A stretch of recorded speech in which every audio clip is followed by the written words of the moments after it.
ব্রাহ্মণবাড়িয়ার বিজয়নগর উপজেলার বুধন্তি এলাকায় বিশেষ অভিযান চালিয়ে বিপুল পরিমাণ চোরাচালানি মালামাল জব্দ করেছে সরাইল ব্যাটালিয়ন। অভিযানে প্রায় ৫২ লাখ টাকার অবৈধ ভারতীয় পণ্য আটক করা হয়েছে বলে জানিয়েছে বাহিনীটি। বিজয়নগর প্রতিনিধি মোহাম্মদ শামীম মিয়ার প্রতিবেদনে থাকছে বিস্তারিত।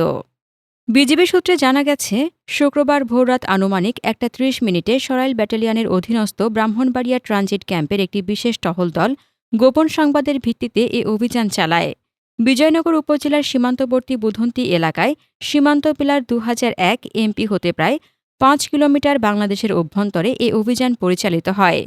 অভিযানে উন্নত মানের চশমা ৭৫৬ পিস, কসমেটিক্স ২৫৩২ পিস, ক্লবজি ক্রিম ১৮১৫ পিস, আইভি ক্যানোলা ৫,০০০ পিস, ফুচকা ১,২০০ কেজি এবং জর্জেট থান কাপড় ৭৪৮ মিটার জব্দ করা হয়।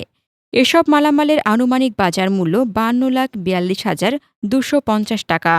বিজিবির পক্ষ থেকে জানানো হয়েছে, আটককৃত ভারতীয় চোরাচালানি পণ্য আখাউড়া কাস্টমস অফিসে জমা দেওয়ার প্রক্রিয়া চলমান রয়েছে।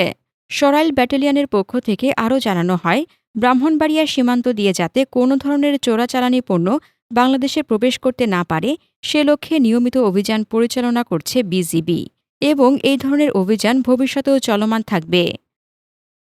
হাসনাতুজ্জাহান হিমু, দৈনিক খোলা চোখ।